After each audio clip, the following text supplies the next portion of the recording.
Quiero que empiecen imaginándose a una persona hipócrita. Imagínense en su mente cómo sería una persona hipócrita, sus características. Vamos pensando en eso.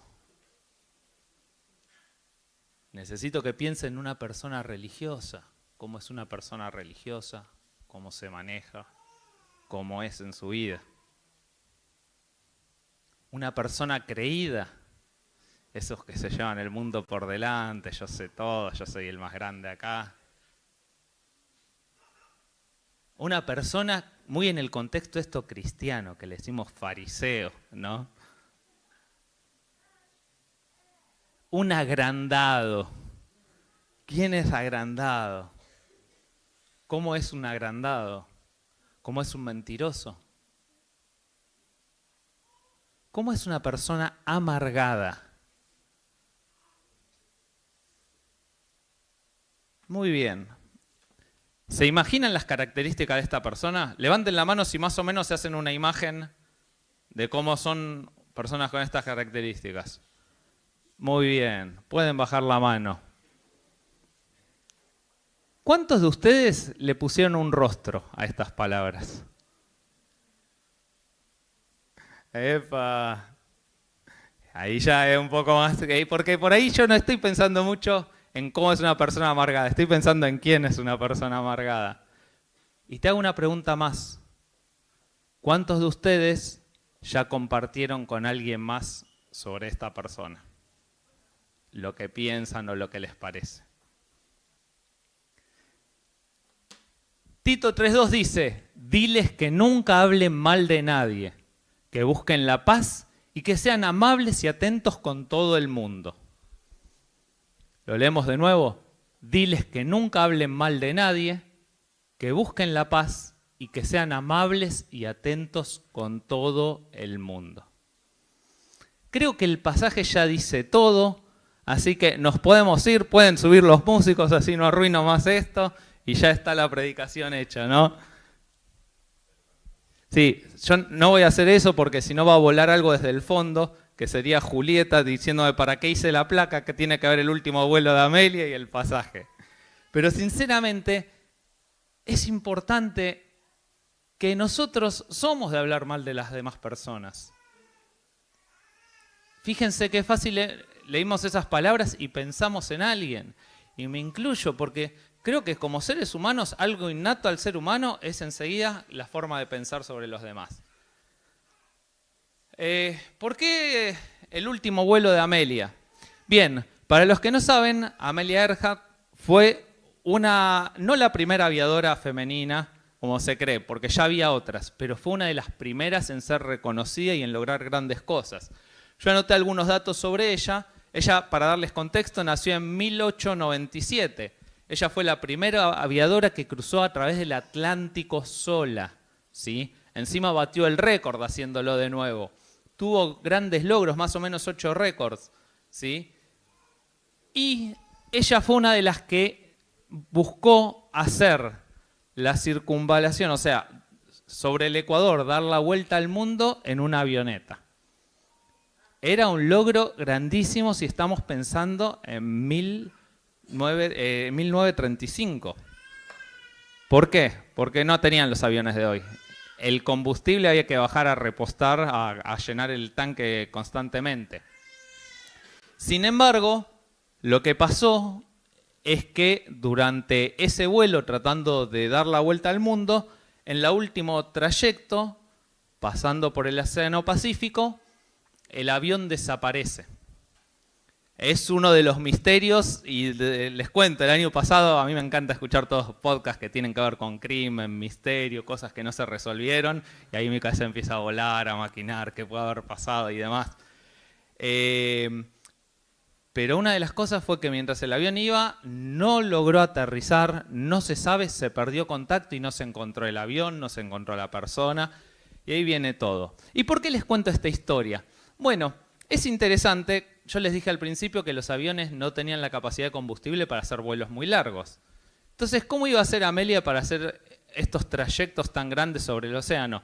Bueno, ella era muy amiga de la esposa de Roosevelt y de otros congresista de Estados Unidos. Ella venía de una familia adinerada y con cierto título, y la realidad es que tenía contactos. Pero, ¿eso qué tiene que ver si la capacidad del combustible del tanque era el mismo?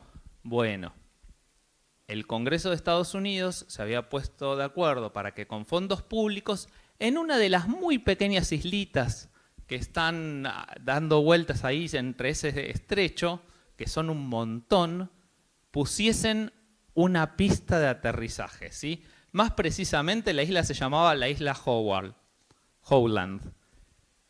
Ahora, ¿esa pista lo hicieron para que ella dé la vuelta al mundo? No. Había un interés detrás de eso. Se pensaba que si ella tenía la capacidad de en ese vuelo aterrizar en un lugar imposible casi de encontrar desde el aire, piensen que no estaba la tecnología de hoy para navegar, ellos podían entonces proyectar de poner ahí una base aérea. Y esa base aérea iba a permitir, decimos, los vuelos comerciales. Pero la realidad es que también era una estrategia para la guerra, porque de ahí podían estar saliendo aviones hacia otras locaciones, considerando que la capacidad de tanque de combustible no era grande, tener una base ahí era estratégico para atacar a otros lugares. ¿Qué tiene que ver esto con este pasaje de que nunca hablen mal de nadie, que busquen la paz, sean amables y atentos a todo el mundo? Que cuando yo escuché este podcast me puse a pensar enseguida, esta es la forma en que usa el enemigo para atacar. Y te lo voy a describir en algunos pasos en los cuales yo estaba pensando. En primer lugar, tenemos que darnos cuenta que el enemigo siempre está enviando aviones. Siempre hay pensamientos que pasan sobre nuestra cabeza. Y esos pensamientos, esas ideas, tienen idea de destrucción, ¿sí? Siempre acuérdense que el enemigo no nos puede quitar nuestra vida eterna, el que seamos hijos de Dios, pero sí va a tratar de que no tengamos una vida abundante, de que no podamos disfrutar y de que no seamos fructíferos, que no vivamos esa vida que Dios tiene para nosotros. Entonces, ¿cuál es una de sus estrategias? Bueno, siempre está enviando pensamientos y siempre van pasando por nuestra cabeza. Y de pronto, Satanás quizás no tiene acceso directamente a Diego para lograr una división, pero por ahí esos pensamientos están pasando por encima mío. Esos son los aviones que van volando constantemente. Ahora, empieza a intentar aterrizar en mi cabeza esos pensamientos. ¿Nunca te pasó que de la nada ves a alguien y decís, qué salame, cómo está haciendo esto? Y a ti es un pensamiento que te llegó, viste una reacción, algo que pensaste. Intento de aterrizaje. Está tratando de entrar en tu cabeza. ¿Cuál es el siguiente paso? Bueno, empezar a construir la pista donde van a empezar a salir otros aviones. ¿Cuándo es que pasa eso? Cuando yo empiezo a maquinarlo, a darle vueltas. Porque hasta ahí puede ser normal la reacción, que vos veas algo y te indigne, te moleste, no estés de acuerdo. Y puede ser normal, puede ser un pensamiento tuyo o puede haber venido de afuera. Pero yo empiezo a darle vueltas. No pudo haber hecho eso. A ver, ¿a quién se le ocurre hacer esa barbaridad? No, yo no puedo creer. Y empiezo a pensar, sí, ahora que me acuerdo, la vez anterior hizo algo similar. No, esta persona, olvídate, ¿no? Ya veo que es así, le falla, algo tiene. Y empezamos a dar vueltas, a dar vueltas, a dar vueltas. Y de pronto empieza a surgir no solo un pensamiento, sino una emoción en mí. Ya me nombran a la persona y digo, sí, y me sale de adentro todo ese sentimiento. No puedes. Mira, no me hables de ese porque no quiero pecar, pero ya lo tengo. Cuando estás reviviendo eso, probablemente la pista ya está lista, están los puntos de carga de combustible y quizás hasta tengas un portaaviones dentro tuyo. No es una pistita, sino que está señalizada, tenés un montón de aviones de ataque. Pero acá viene el último punto. Después de que se instale y se arma esa pista o base, de allá empiezan a salir aviones hacia otros lugares. Entonces, estamos con Diego y le digo, no, Diego, ¿no sabés lo que hizo? Espero que nadie se llame Giuseppe, porque fue el nombre que puse para este ejemplo, pero Giuseppe, las barbaridades que hace. Diego, ay, mira, te cuento. No sabes, la otra vez tenía que poner una escalera acá. ¿Qué se le ocurre hacer? El tipo agarra el escritorio y la computadora, pero ¿en qué cabeza entra? Y dice, bueno, se puede haber equivocado. Sí, no es la primera vez. Mirá, la otra vez lo agarré y empiezo. Y Diego, que hasta ahí, por ahí, a Giuseppe lo conoce de vista, le queda ese pensamiento. No es que lo agarra directamente, pero el avioncito salió volando y cayó en la cabeza de él. Y después dice, che, qué raro este Giuseppe, no parecía. Pero de pronto lo ve a Giuseppe un día agarrando una silla, girándolo para el otro lado y dice, no, ya lo hizo con la computadora. Me dijo Dani, Giuseppe, ¿qué estás haciendo? No, querido, Y después, vale, no sabes, encontré a Giuseppe girando una silla. Bueno, ¿y cuál es el problema, Diego? No, pero la otra vez se subió y ahí empieza a pasar. Y acaba de saltar a la cabeza de Vale. Y de la cabeza de Vale va saltando a otro. Y tarde o temprano tenemos a la mitad de la iglesia en contra de Giuseppe y la otra mitad a favor de Giuseppe. ¿Cuál es el efecto de esto? Que empezamos a tener divisiones entre nosotros. Y fíjense qué astuto el enemigo, plantando pistas de aterrizaje, empezó a tener una plataforma de despegue. Empezó a lograr algo que nosotros no íbamos a hacer naturalmente. Él se encargó de hacer ese puntapié para lograr una división. Y esto es importantísimo que lo tengamos en cuenta. Primero, porque cada vez que venimos a participar de la cena, deberíamos recordar que el participar de los símbolos nos está moviendo a la unidad. No es solamente, bueno, vamos a comer el pan, la copa, bueno, cumplimos con el rito, no. Es un llamado a la unidad que estamos teniendo. Y segundo, saber si yo estoy siendo parte de esa división. Porque yo me puedo mandar muchos pecados en mi vida y me van a afectar a mí y probablemente a los que están cercanos. Pero cuando yo empiezo a hablar mal de otros, estoy atacando directamente a la iglesia. Y si ustedes lo piensan, esto genera primero que nos dividamos entre las personas. Puede ser con tu vecino, con tu familiar, con tu amigo. Puede ser con tu hermano de la iglesia. Y si es un hermano de la iglesia, estás por ende dividiendo a la iglesia. Y si recordamos, la iglesia es el cuerpo de Cristo. Entonces, en otras palabras, tu ataque es directamente contra lo que Dios está haciendo. O sea, te estás poniendo en contra de Dios. Y vos decís, ¿por hablar mal de alguien? Sí. Y eso es lo que a veces no nos damos cuenta. Cuando yo era adolescente, tenía un grupo de amigos adolescentes y cuando terminaba la reunión siempre nos íbamos a comer pizza, nos quedábamos charlando toda la noche. ¿Saben cuáles eran los temas más recurrentes? Lo que había hecho el otro. Porque encontramos una conexión rápida y cuando nosotros estamos buscando hablar con las personas, cuando encontramos un tema en común es nuestro pie de charla. ¿Y saben qué es lo más fácil de hablar? La crítica hacia el otro. Y era un momento, en algún momento Dios me dio esa luz y me di cuenta que cada vez que nos estamos juntando estamos hablando mal de la gente. Y encima siempre era el mismo tipo, siempre era Giuseppe. Che, ¿viste Giuseppe? ¡Ay! Nos empezamos a reír de lo que hacía Giuseppe, ya y teorizábamos cómo Giuseppe hacía tal cosa, tal otra. Prácticamente estábamos escribiendo una canción de Giuseppe. Fíjense que lo que nos movía era hablar mal de alguien. Y no nos dábamos cuenta que éramos la misma armada de la OTAN preparándonos para destruir la iglesia. Un grupo de 5 adolescentes. Fíjense qué loco, cómo todos, no importa tu edad, vos podés ser parte de una destrucción masiva. Entonces, ¿qué hacemos frente a esto? ¿Cómo nos cuidamos? ¿Cómo actuamos? ¿Cómo nos protegemos? Bueno, escribí 4 pasos, porque en la Biblia están 4 pasos. En realidad se me ocurrieron 4 importantes que nos pueden servir, no los tomen. Quería hacer una regla mnemotécnica y dije, bueno, vamos a hacer así. Cuando hacemos RCP, me acuerdo que Pepe vino a hacer una clase el año pasado y dio una especie de siglas para recordar que formaban un anagrama, una palabra, para saber los pasos en los que actuar frente a un incidente. Estuve pensando en esa palabra, no me la acuerdo. Dije, si yo encima les doy otras siglas, no sé cómo actuar frente a un incidente, imagínense algo así. Así que simplemente pasaré a decir, en primer lugar, anticipate. La anticipación es una de las mejores cosas que podés hacer. Unos versículos. Santiago 1, 19 y 20. Recuerden estos, queridos hermanos. Todos ustedes deben estar listos para escuchar. En cambio, deben ser lentos para hablar y para enojarse. Porque el enojo no deja a la gente vivir con justicia como Dios quiere. ¿Te acordás que dije que después el pensamiento entra? Vos empezás a darle manija y ya empieza a generarte un sentimiento. Es cuestión de que te mencionen a alguien para que revivas ese sentimiento. Puede ser bueno cuando estás enamorado o puede ser malo cuando estás enojado. Pero todo el tiempo vive en nuestra cabeza.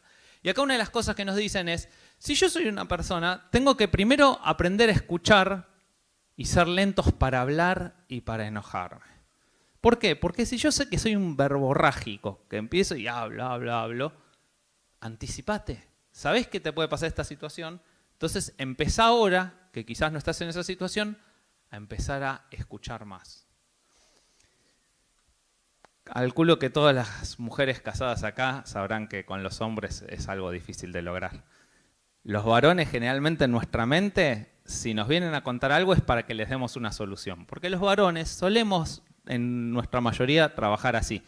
Voy a pedirle a alguien consejo cuando necesito ayuda. Si no, mis problemas me los guardo y me los resuelvo yo. Entonces pensamos que las mujeres actúan igual. Nos vino a contar algo, te voy a decir qué hacer. Les cuento algo que probablemente quizás no venga a la noche si mi esposa está mirando ahora desde YouTube el video, pero si no, me animaré porque puede ser constructivo para ustedes. Mi esposa en un momento estaba haciendo doble turno en la escuela y volvía. Y en la escuela tenía inconvenientes severos porque eran constantemente que se hablaba mal de otros. En el entorno de ese colegio donde estaban las maestras constantemente, peleas con la directora. Entonces venía y me decía, no doy más, no quiero saber nada más, no sabés, pasó esto, aquello. Mi mente de varón enseguida decía, bueno, entonces hace aquello. No, pero no se puede porque el entorno es así. Bueno, entonces agarrá y aislate. No, porque tengo que hablar con la directora. Bueno, buscate otro trabajo que te guste. No, pero a mí me gusta hacer eso. Y bueno, ¿qué querés que haga? Jorobate, si te gusta. Y estuve internado 2 semanas con un golpe acá. Me desperté en el hospital. ¿Pero por qué? No entendía que ella venía a contarme el problema y necesitaba nomás que la escuche, no que le diga qué hacer. Todos los casados, recuerden, si ustedes intentaron decirle a una mujer qué hacer, probablemente no terminó bien la cosa. Hay que esperar o hay que ser la sabiduría que te van dando los años y varios pasos por el hospital en traumatología, te van a enseñar que lo mejor que puedes hacer a veces es preguntarle ¿qué quisieses que haga con esto que me contás? ¿Querés que te escuche? ¿Querés que te diga? O si llegaste a un nivel de sabiduría e iluminación, escucha y espera que te pregunte. ¿Me decís qué hacer o qué podría hacer? Y si no, solamente escucha. Entonces, escuchar a veces nos evita dar juicios anticipados. A veces me evita que yo esté ya pensando en qué responderle al otro y prestar atención y ponerme en su contexto. Es muy fácil yo apurarme y decir qué es lo que el otro debería hacer o pensar que debería haber hecho sin conocer toda la situación. Entonces, este pasaje nos puede ayudar a anticiparnos, porque si yo ya empiezo a ser una persona que escucha antes de responder, probablemente cuando alguien venga con un comentario, yo no lo tome, sino que empiece a pensar. Otro pasaje, el que controla su enojo es muy inteligente, el que se enoja fácilmente es un necio. Si yo soy una persona que me vivo enojando simplemente por cualquier cosa, ¿qué va a pasar cuando alguien me venga a decir algo malo de otro? Ya me enojo con una persona sin saber si hizo algo o no. Entonces, podemos ir trabajando esto. El que se enoja fácilmente provoca peleas, el que controla su enojo las apacigua. Entonces, seamos de anticiparnos, tratemos de darle lugar a Dios y decirle, papá, yo tengo un problema en mi carácter, en esto, en mi forma de ser. Necesito que lo trabajes y ser intencionales en ir trabajando esto. ¿Por qué? Porque eso va a empezar a evitar que demos lugar a que los aviones vayan aterrizando en nuestra cabeza, a que estas ideas cobren lugar fácilmente. Porque si el terreno que tenemos acá está disponible para que Satanás vaya metiendo ideas y pensamientos, va a ser facilísimo que se construya una pista ahí. El justo piensa antes de hablar, la boca del malvado brota maldad. Yo esto me tuve que dar cuenta y este pasaje fue un golpe terrible para mí, porque yo muchas veces hablo sin pensar. Eso es cierto. Y después digo, ¿qué dije?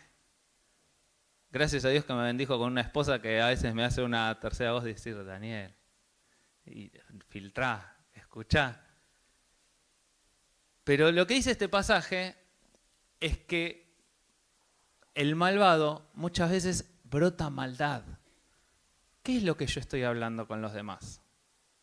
¿Estoy buscando edificar o son cosas que van a destruir? Cuando yo voy a comentar de algo, ¿es para bien o es para mal?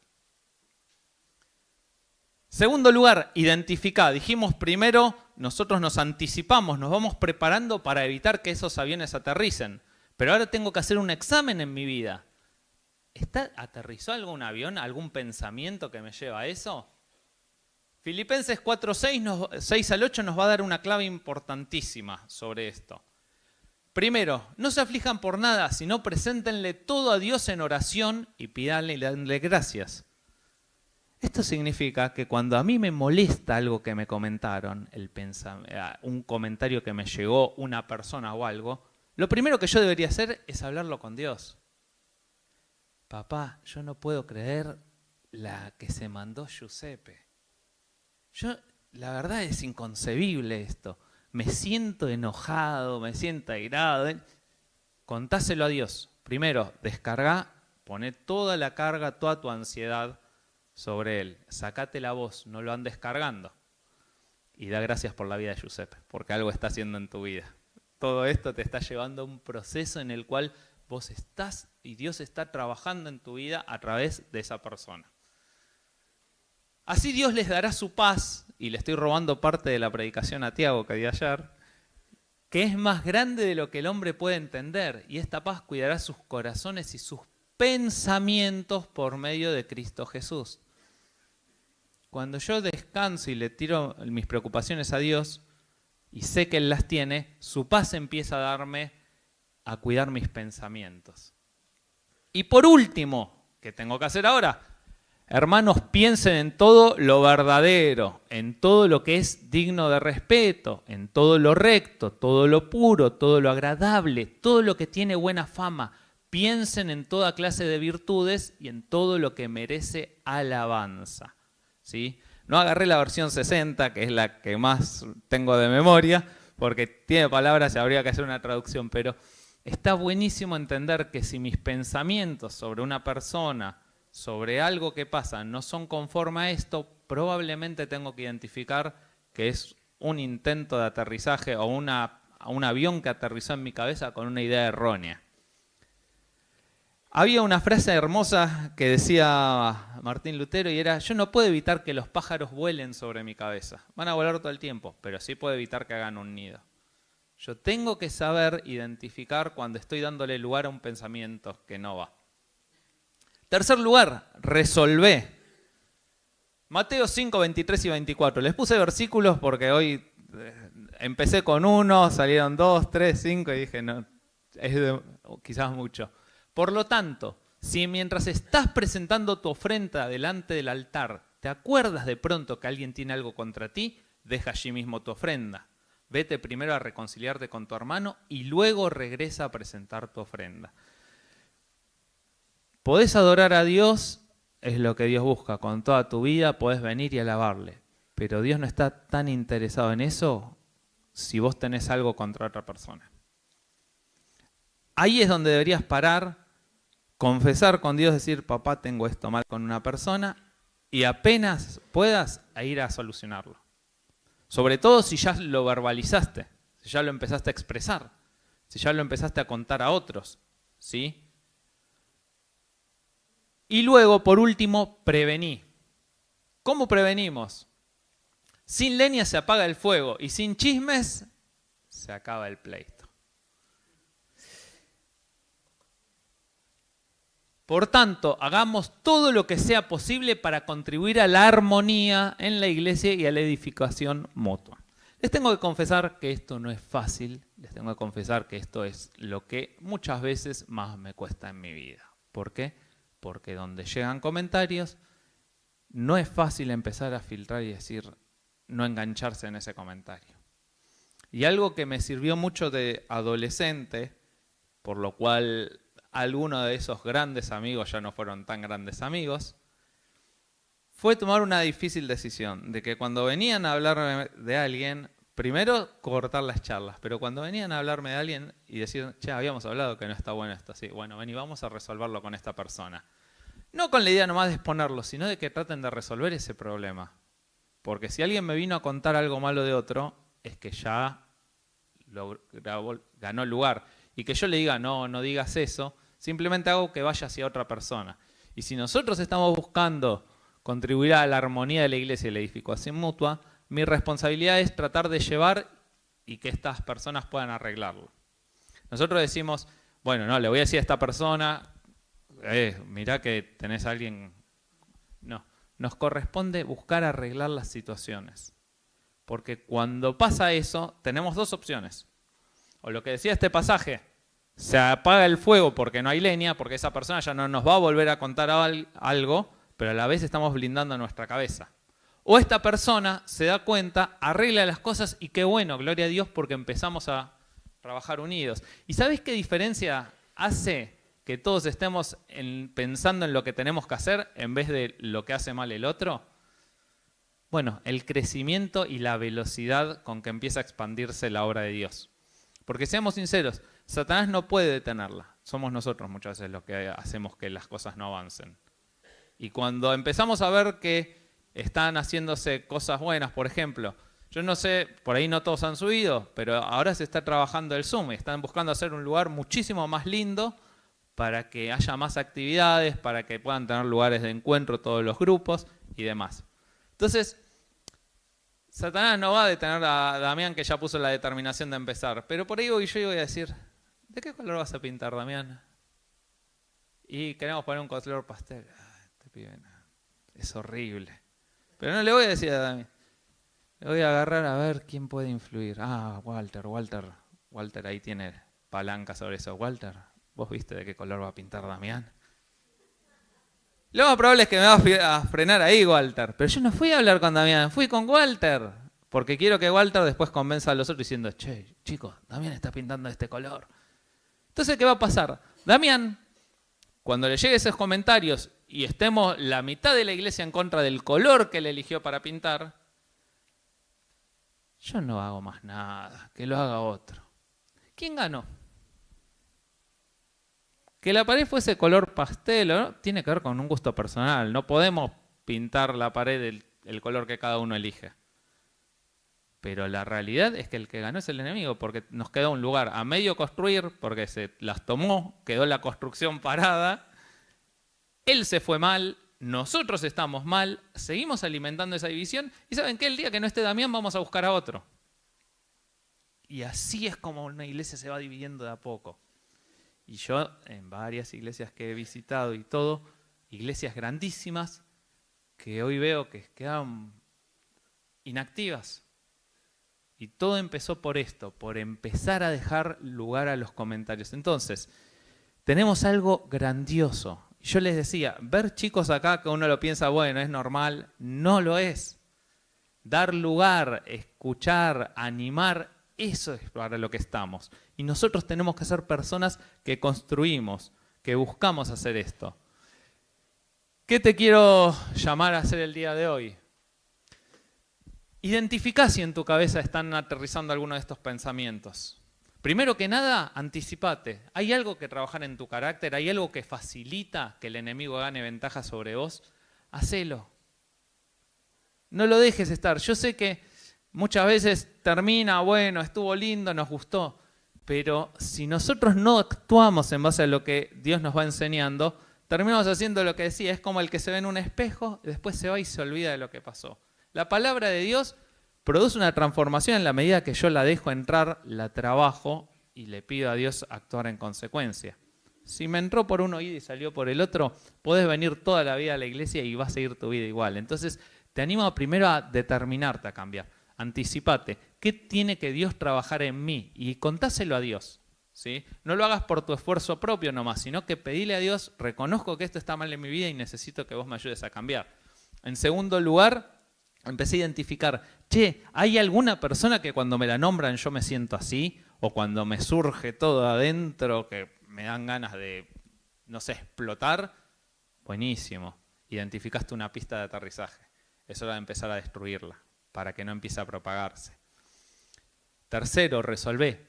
¿Le llegó el comentario a la persona? Bueno, es hora de ir y arreglarlo, ¿sí?